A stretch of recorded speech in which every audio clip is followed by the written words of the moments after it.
ये कहानी है ट्रांसल्वेनिया 1987 की, जहां एक साइंटिस्ट चोरी से कब्रिस्तान से एक डेड बॉडी ले आता है और उस पर एक्सपेरिमेंट करके उसे जिंदा कर देता है। और इस काम को करने के लिए एक ड्रैकुला साइंटिस्ट की मदद करता है। लेकिन जब डेड बॉडी चोरी की बात वहां के रहने वालों को पता चलती है तो वे सब मिलकर साइंटिस्ट को मारने के लिए हाथों में मशाल लेकर उसकी लैब की तरफ निकल पड़ते हैं। गुस्साई भीड़ को अपनी तरफ आते हुए देखकर साइंटिस्ट डर जाता है और वहां से भागने की तैयारी करता है। पर यह बात ड्रैकुला को अच्छी नहीं लगती, क्योंकि वो अब उस डेड बॉडी वाले इंसान को, जो कि अब जिंदा हो चुका होता है, उससे काफी कुछ करवाना चाहता है। साइंटिस्ट अपने आविष्कार को बुरे काम के लिए यूज नहीं करवाना चाहता था, इसलिए वो एक तलवार ड्रैकुला के अंदर घुसेड़ देता है। पर ड्रैकुला पर तलवार का कोई असर नहीं होता है और वो साइंटिस्ट को मार देता है। इतने में वो डेड बॉडी वाला इंसान जो कि बंधा होता है वो रस्सियां तोड़कर फ्री हो जाता है और वहाँ एक बड़ी सी मशीन उठाकर ड्रैकुला पर दे मारता है।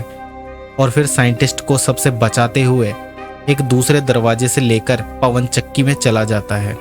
पर गांव वाले उसे देख लेते हैं और सभी गांव वाले पवन चक्की को घेर कर उसे जला देते हैं। उसी टाइम ड्रैकुला अपनी 3 बीवियों के साथ उस डेड बॉडी वाले इंसान को बचाने के लिए आते हैं। पर उसी समय पवन चक्की पूरी तरह जल जाती है और ड्रैकुला और उसकी बीवियां ये देखकर काफी निराश होती है। इस घटना के 1 साल बाद पेरिस में वैन हेल्सिंग को दिखाया जाता है, जहां डॉक्टर जेकल नाम के एक मॉन्स्टर ने 12 औरतें, 6 आदमी, 4 बच्चे का खून किया होता है, जिसके लिए वैन हेल्सिंग उसे अपने साथ ले जाने के लिए आता है और साथ ही उसका इलाज करने को कहता है। पर मॉन्स्टर इस बात के लिए राजी नहीं होता है और दोनों में लड़ाई शुरू हो जाती है। कुछ देर लड़ने के बाद मॉन्स्टर अपने असली रूप में आकर मर जाता है और कुछ लोगों को ये देखकर लगता है कि वैन हेल्सिंग एक हत्यारा है, जिसको पकड़ने के लिए वहाँ की सरकार ने इनाम भी रखा होता है। मॉन्स्टर को मारने के बाद वैन हेल्सिंग रोम में वेटिकन सिटी चला जाता है, जहाँ पर एक चर्च के पादरी द्वारा बताया जाता है कि अब वैन हेल्सिंग का नेक्स्ट टारगेट कौन है। पादरी वैन हेल्सिंग को अपनी लैब में ले जाता है, जहाँ पर इंसानों को मॉन्स्टर और पिशाचों से बचाने के लिए हथियार बनते हैं। पादरी बताता है कि अब उसे रोमानिया, ट्रांसल्वेनिया जाना है, जहां पर बहुत से भयानक पिशाचों ने काफी सालों से आतंक मचाया हुआ है और वहां पर पिशाचों के राजा की हुकूमत चलती है। दरअसल ये राजा वही ड्रैकुला होता है जिसे शुरू में दिखाया गया था। पादरी बताता है कि 400 साल पहले ट्रांसल्वेनिया के राजा वेलेरियस ने ईश्वर की कसम खाई थी कि उसके परिवार को कभी चैन नहीं आएगा जब तक ड्रैकुला मारा न जाए। पर इतने साल बीत जाने के बाद भी ड्रैकुला को कोई मार नहीं पाया और अब वेलेरियस खानदान में सिर्फ 2 लोग ही बचे हैं, एक वेल्कन और दूसरी एना, जो कि दोनों भाई बहन हैं। ये दोनों वेलेरियस खानदान के आखिरी इंसान होते हैं। अगर ये मर जाते हैं तो वेलेरियस की खाई हुई कसम पूरी नहीं होगी और ना ही उनकी आत्मा को शांति मिल पाएगी। पादरी बताता है कि वेलेरियस ने 400 साल पहले एक कागज उसे दिया था, जिसमें लैटिन भाषा में लिखा होता है, ईश्वर के नाम से इस दरवाजे को खोलो। वेलेरियस ने कागज किस वजह से पादरी को दिया था ये किसी को पता नहीं होता है। इसके बाद में वैन हेल्सिंग वहां जाने के लिए अपने दोस्त काल से स्पेशल हथियार लेता है और काल को लेकर ट्रांसल्वेनिया के लिए निकल पड़ता है। नेक्स्ट सीन में दिखाया जाता है वेल्कन और एना अपने कुछ साथियों के साथ मिलकर एक आदमखोर भेड़िए का शिकार करने के लिए खुद को चारा बनाते हैं। लेकिन जब भेड़िया वहां आता है तो उनकी सारी तैयारी फेल हो जाती है और अपनी बहन एना को बचाने के लिए वेल्कन भेड़िए के सामने आ जाता है और वो दोनों पहाड़ की ऊंचाई से पानी में जा गिरते हैं। नेक्स्ट सीन में वैन हेल्सिंग अपने दोस्त काल के साथ ट्रांसल्वेनिया पहुंच जाता है, जहां लोग अजनबी को देखकर उन्हें मारने की कोशिश करते हैं। वहीं पर वैन की मुलाकात एना से होती है। एना और वहां के लोग अजनबियों पर भरोसा नहीं करते। तभी वहां ड्रैकुला की 3 बीवियों का हमला हो जाता है। वैन हेल्सिंग उन पर तीरों की बारिश कर देता है, लेकिन पिशाचों पर साधारण तीर का कोई असर नहीं होता है, क्योंकि इन्हें मारने के लिए चांदी के हथियार या पवित्र जल की जरूरत होती है। पिशाचों से बचते हुए एना एक घर में चली जाती है, जहां पर 2 पिशाच आकर एना को पकड़ लेते हैं और घर के बाहर वैन की लड़ाई तीसरे पिशाच से हो रही होती है। दोनों पिशाच एना को मारने ही वाले होते हैं। इतने में काल वैन को तीर को गिरजाघर के पवित्र जल में डुबोने को कहता है और वैन जब ऐसा करके तीसरे पिशाच पर तीर चलाता है तो वो मर जाती है। तीसरे पिशाच के मरते ही बाकी की दोनों पिशाच एना को छोड़कर वहां से भाग जाती है। पिछले 100 सालों में जब पहला पिशाच मारा जाता है तो एना बहुत खुश होती है। इसके बाद एना वैन हेल्सिंग को अपने घर मेहमान बनाकर ले आती है और फिर अकेले पिशाचों को मारने के लिए जाने ही वाली होती है, तभी वैन एना को बेहोश कर देता है, क्योंकि वैन चाहता था कि दोनों मिलकर पिशाचों को दिन में मारा जाए। आधी रात बीत जाने के बाद एना की आंखें खुलती है और उसे कुछ आवाज सुनाई देती है, और जब वो आगे जाकर देखती है तभी एक भेड़िया उस पर हमला कर देता है। कुछ देर बाद उसे वेल्कन मिलता है। दरअसल वेल्कन वही भेड़िया होता है जिसने अभी एना पर हमला किया था, और एना को पता चलता है कि कुछ दिन पहले जब एना और वेल्कन जब भेड़िए का शिकार कर रहे थे, तब उस भेड़िए ने मरते वक्त वेल्कन को काट लिया था, जिसके कारण अब वेल्कन भी भेड़िया बन जाता है। वेल्कन एना को बताता है कि ड्रैकुला के पास वेल्कन का इलाज है। इतनी देर में वेल्कन वापस भेड़िया बन जाता है और वैन हेल्सिंग के आते ही वहां से भाग जाता है। एना और वैन हेल्सिंग भेड़िए यानी वेल्कन का पीछा करते हुए एक फैक्ट्री में पहुंचते हैं, जिसे मूवी के शुरुआत में दिखाया गया था। उन्हें फैक्ट्री के अंदर पिशाचों के बहुत से अंडे दिखाई देते हैं, जिनकी संख्या लाखों में होती है। इन अंडों में जान नहीं होती है और इन बच्चों को जिंदा करने के लिए ड्रैकुला वेल्कन का इस्तेमाल करता है।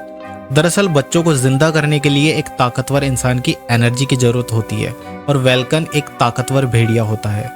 वेल्कन को एक मशीन में डालकर जब एक्सपेरिमेंट स्टार्ट किया जाता है, तब ड्रैकुला के बच्चे धीरे धीरे जिंदा होने लगते हैं। पर वो बच्चे थोड़े कमजोर होते हैं, और बच्चों की कमजोरी दूर करने के लिए ड्रैकुला अपनी बीवियों से कहता है कि उन्हें खून पीना सिखाओ, जिससे कि ड्रैकुला की दोनों बीवियां सभी बच्चों को लेकर गांव पर हमला कर देती है। इसी बीच वैन हेल्सिंग सभी बच्चों पर हमला करना शुरू कर देता है, जिसे देखकर ड्रैकुला वैन हेल्सिंग पर टूट पड़ता है।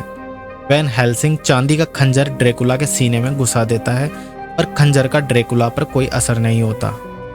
कुछ देर बाद वेल्कन की एनर्जी खत्म होने लग जाती है, जिससे कि जितने भी बच्चे जन्मे थे वो वापस मर जाते हैं, क्योंकि वे सब बच्चे कम एनर्जी के साथ जन्मे थे और कमजोर थे।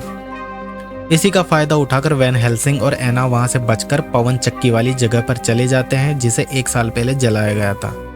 तब एना वैन को बताती है कि इन 400 सालों में हमने चांदी की खंजर, चांदी की गोलियां ड्रैकुला के सीने में उतारी थी, पर इसका ड्रैकुला पर कोई असर नहीं हुआ। यहाँ तक कि पवित्र जल का भी इस्तेमाल किया था, पर ड्रैकुला को मारने का राज किसी को भी नहीं पता। इसके बाद वे दोनों एक खड्डे में जा गिरते हैं, जहाँ पर उन दोनों को डेड बॉडी वाला इंसान मिलता है, जिसे कि मूवी की शुरुआत में दिखाया गया था। डेड बॉडी वाला इंसान कहता है कि अभी ड्रैकुला के सभी बच्चे जिंदा नहीं हुए हैं और इंसानियत को बचाए रखना चाहते हो तो मुझे मार दो, क्योंकि ड्रैकुला अपने बच्चों को जिंदा करने के लिए मुझे ढूंढ रहा है।